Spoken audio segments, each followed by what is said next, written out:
저 말인가요? 내 이름은 종타쿠 오덕이죠. 우리 종대 여러분, 오늘 하루 어떠셨나요? 오늘은 인기 애니메이션 귀멸의 칼날에 주술회전에 고조 사토루가 들어간다면 어떨지에 대한 가상 시나리오 리뷰입니다. 이 영상에는 원작의 스포일러와 개인적인 견해가 있으니 그 점 유의하시길 바랍니다. 大丈夫ですか? 그럼 시작해볼까요? 저번 영상에서는 고조 사토루가 암울해진 비칼 세간에 들어와 탄지로를 만나고 타마의 아지트에 가는 것까지 전개했었죠. 저번 영상을 보지 않으신 분들은 보고 오신 게 이 영상을 이해하고 즐기는 데 수월하니 보고 온 거 전드리고요. 이 가상 시나리오 컨텐츠는 원작의 고증을 철저히 따라가는 매끄러운 진행되지 않기 때문에 어느 정도의 설정으로나 능력치 보정은 이해해 주셨으면 좋겠습니다.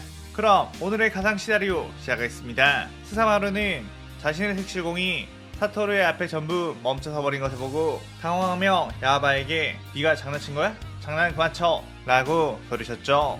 야바는 나는 장난친 적 없다며 너야말로 더 힘껏 던지라며 반발했습니다. 그의 스사마루는 다시 여러 개의 색칠공을 날려댔고 야바는 더욱더 그 공에 힘을 실어줬는데 그럼에도 불구하고 여전히 사토루의 눈앞에서 멈춰버리고 말았죠. 사토루는 이거 보니까 피구가 생각이 나네? 전세계 피구 대회가 있다면 내가 우승할 텐데 말이야 라고 하며 손가락을 쓱 들었고 사토루 앞에 멈춰서 있던 공들은 그대로 다시 되돌아가 야바바 스사마루의 온몸을 강타해버렸습니다. 스사마루는 걸레짝이 된 몸으로 부들거리며 어떻게 저럴 수가 있는 거지? 라며 당황했는데 사토루는 나는 끌어당기는 인력과 밀어내는 청력을 사용할 수 있다며 이런 건 쉬운 좀 먹기라며 손가락을 하나 자신의 눈앞으로 올리자 스사마루와 야바는 순식간에 몸이 먼지처럼 갈려버렸죠. 타마요는 그 모습을 보고 당신 인간이 맞나요?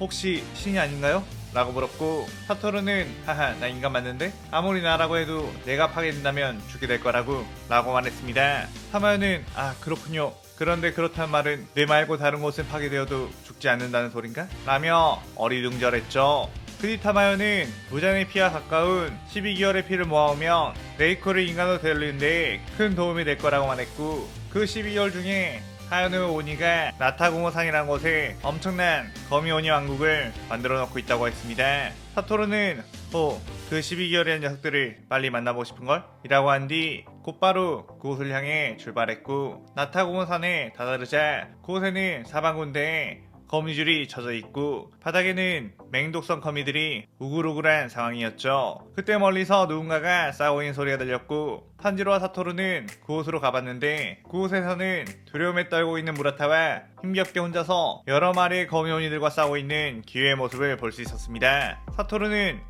저 사람도 귀할대 검사인 거지? 열심히 싸우고 있는데 방해하면 실례인가? 라며 능청스럽게 물었고 탄지로는 저번 예전에 저를 도와줬던 수주 토미오카 기우씨라며 저분을 도와드려야 한다고 뛰어들었죠. 기우는 자신의 동기이자 살아남은 몇 안되는 귀할대 검사인 무라타를 구하기 위해 나타고무산에 들어왔는데 막상 들어와 보니 거미오니들의 숫자가 너무나도 많아 벅찬 상황이었습니다. 그때 탄지로도 합세해서 기우와 함께 싸웠는데 기우는 유감이지만 탄지로의 실력 정도로는 자신과 함께 이 산에 있는 오니들을 전부 퇴치하기는 힘들 것 같다고 생각했죠. 일단 이곳에 오니들이 이렇게 많다는 거 알았으니 이 산을 빠져나간 뒤 다시 다른 주들과 함께 와야겠다는 판단을 내렸습니다. 그런데 그 순간 사토루가 뛰어나가 거미오니들을 원투펀치로 박살내기 시작했고 기우는 사토루의 움직임을 보고선 아주 간결하고도 정확한 펀치 거기에다가 엄청난 파괴력까지 지닌 것을 보고 저 사람은 도대체 누구냐고 물었죠. 탄지로는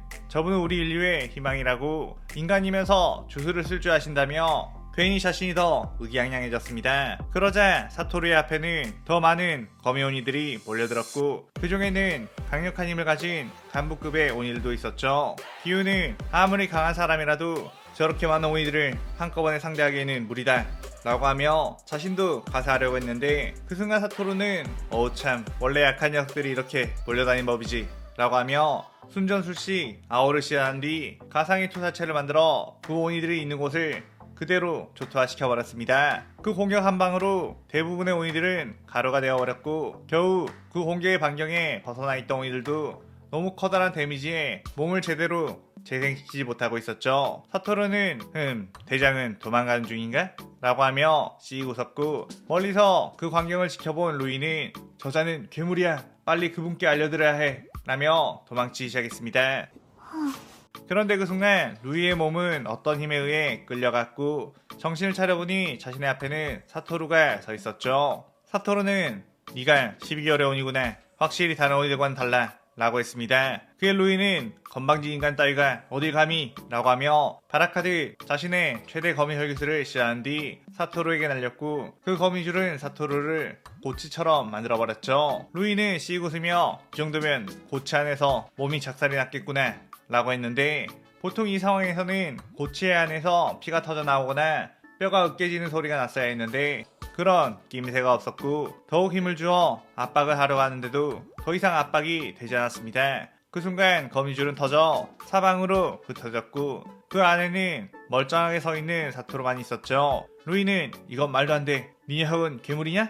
라며 놀랐고 사토루는 뭐 사실 어릴 때부터 맨날 들었던 소리긴 해 라고 한 뒤 루이의 온몸을 아우로 전부 소멸시켜버렸습니다. 그 뒤 그들은 귀할대 본부에 가게 되었고 오랜만에 하얀의 온이를 되찾았다는 소식은 귀할대 당주에게 아주 큰 희망이 되었죠. 원래였으면 하얀의 온이들을 퇴치하는 것은 간혹 있었지만 온이들이 갑작스레 강해진 지금은 이전에 있던 하얀의 온이들의 힘이 상현의 온이와 비슷할 정도로 강해진 상태, 사실상 귀할대에겐 절망적인 시대가 되었었습니다. 주들은 하얀의 온이를 퇴치한 게 기우가 아닌 의문의 남자라는 것에 더욱 주목을 했고 교메이는 저자는 눈 가리기를 하고 있는 것을 보니 나와 비슷한 메인인가? 라고 했죠. 그의 사토루는 잉?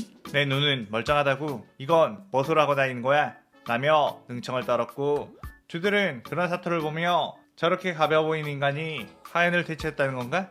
라며 의문을 가졌습니다. 사토루는 나는 이 세계에서 이곳으로 왔고 이곳에 있는 부잔이라는 녀석과 온이들 때문에 우리 세계에 악영향이 오고 있으니 그걸 없애주려고 한다고 했죠. 그의 주들은 이런 암울한 상황에 우리를 한 명이라도 더 도와주겠다는 인물이 있다면 좋다며 사토루를 받아들였는데 문제는 탄지로가 데리고 다니는 오니 네지코에 대한 것이었습니다. 하지만 우부야키 당주는 사콘지에게서 받은 편지에 지난 2년간 네지코는 인간을 잡아먹지 않았고 무장의 저주에도 걸리지 않은 돌연변이라며 분명 우리에게 도움이 될 수도 있으니 지켜보자고 했죠. 그 뒤 염주 랭곡 표조로는 무한열차에서 벌어진 승객 실종 사건을 조사하러 간다고 했고 사토루는 나도 따라가겠다고 하며 따라 나서게 되었습니다. 그렇게 그 둘은 열차에 타게 되었고 쿄로는 타자마자 주변을 경계하며 돌아다녔는데 사토루는 기차에 탔으면 도시락을 먹어야 낭만이라며 긴장 풀고 도시락이나 까먹자며 먹기 시작했죠. 쿄로는 그의 도시락을 먹고 우마이로 외쳤고 사토루는 그 소리가 경쾌하다면서 희죽거렸습니다. 그런데 그 순간 쿄로는 무언가 엄청난 수면력이 몰려왔고 그대로 그곳에 있는 모든 승객들이 잠에 빠지게 되었죠. 그곳에 있던 하얀이 렘무는 이 열차에 타는 순간 모두가 잠에 빠지게 되지 그것을 알아챌 시간조차 주지 않는다 라고 하며 객실로 내려왔고 모두가 잠든 것을 확인한 후에 쿄로에게 다가갔습니다. 엠무는 아직도 살아남은 귀할대 검사가 있다니 아무래도 이 녀석은 주급의 검사인 것 같군. 곧바로 숨통을 끊어주마 라고 하며 날카로운 손톱을 쿄로를 향해 찌르려고 했죠. 그런데 그 순간 나 아직 안 잤는데? 라고 하는 소리가 들렸고 옆을 봐보니 사토루가 웃고 있었습니다. 엠무는 뭐야 어떻게 잠에 들지 않은 거지? 눈 가리개를 하고 있어서 숙면을 취하고 있는 줄 알았는데? 라며 당황했죠. 사토루는 그 무잔이라는 녀석이 어디인지 말해줄래? 저번에 하야노의 온이를 죽일 때 묻는 걸 깜빡했지 뭐야? 라고 했습니다. 엠무는 그런 걸 말해줄 듯이냐며 수면 혈기술을 시전했는데 그 혈기술은 눈으로 그것을 바라봐야 걸리는 메커니즘이었기에 안대를 하고 있는 사토루에겐 전혀 통하지가 않았죠. 사토루는 하긴 너넨 정보를 발사하면 저주로 죽는다고 했나? 내가 그 저주를 풀어버릴 수도 있을 것 같은데 그럼 말해줄래? 라고 했습니다. 엠무는 그저 사토루가 허세를 부리는 거라고 생각하며 수면 혈기술이 통하지 않는다면 내게도 다 방법이 있다 라고 하며 곧바로 객실 곳곳에 촉수들을 소환해 사토루를 향해 공격했죠. 하지만 그 촉수들은 사토루의 앞에서 모두 멈춰섰고 엠무는 크게 당황할 수밖에 없었습니다. 사토루는 이 열차의 벽면과 융합을 한 상태인가? 라고 하며 청력을 이용해 열차에 있는 엠무의 세포를 전부 외부로 날려버렸죠. 그 여파로 열차는 멈추게 되었고 엠무는 바닥에 떨어진 뒤 다시 몸을 재생했는데 자신이 열차에서 쫓겨날 줄은 몰랐다며 어이없어 했습니다. 그때 엠무의 앞에 툭 하고 가볍게 착지한 사토루는 그대로 엠무의 목을 뽑아버린 뒤 온몸을 소멸시켜버렸죠. 그러자 엠무의 혈기술에 걸린 큐로가 깨어나게 되었고 주가 되어서 오니와 싸우는데 잠만 자고 있었다며 미안하다고 했습니다.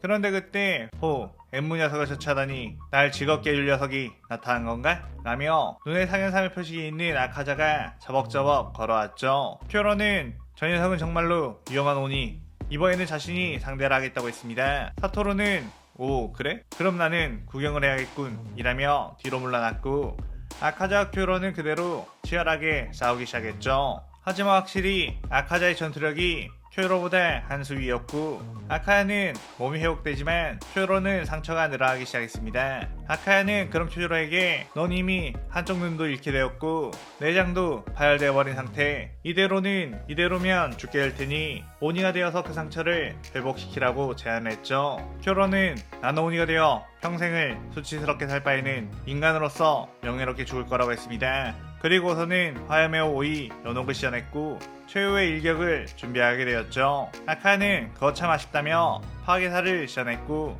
그 둘은 엄청난 에너지의 공격으로 서로를 향해 나갔습니다. 그런데 그 순간 큐로의 연옥과 아카자의 파괴사 공격 사이에 사토루가 난입한 뒤 두 공격 다 막아버렸고 자자 땡땡땡 이 싸움의 승자는 바로 아카자입니다 라고 말했죠. 아카는 이 자식은 뭐지? 라며 당황했고 큐로는 이게 무슨 짓이냐며 황당해했습니다. 그의 사토루는 큐조로에게 그대로 둘이 부딪혔다면 넌 죽게 되었을 거야 라고 말했고 큐로는 난 죽음 따윈 두렵지 않다. 내 검사로서의 마지막 공격을 막아버리다니 라며 분통했죠. 그의 사토루는 뭐 너 같은 녀석이 일찍 죽는 건 원치 않아서 말이야 라며 갑자기 큐로의 몸에 손을 대고 반전술식을 사용했고 큐로의 몸은 갑자기 이전의 상태처럼 복구가 되어버렸습니다. 사토루는 굳이 오니가 되지 않더라도 이 정도의 상처는 인간도 회복할 수 있지롱 이라며 아카자에게 까불거렸고 아카야는 너희 자식 뭐한 녀석이냐? 라며 당황했죠. 사토루는 자 너는 싸움을 굉장히 좋아하는 것 같은 녀석이니 이번엔 내가 상대를 해주지 라고 하며 이 시나리오 2부가 끝이 나게 됩니다. 이번 시나리오에서는 기존의 오니들이 더욱 강해졌음을 보여주면서도 그런 오니들을 사토루가 압살해버리는 통쾌함을 보여줬네요. 오늘의 가상 시나리오에 대한 감상평 많이 남기시고 다음 시나리오 3부도 많은 기대 부탁드려요. 오늘 영상 즐겁게 보셨다면 구독, 좋아요, 알림 설정 누르는 거 잊지 마시고요. 그럼 오늘은 이만 사요나라.さようなら。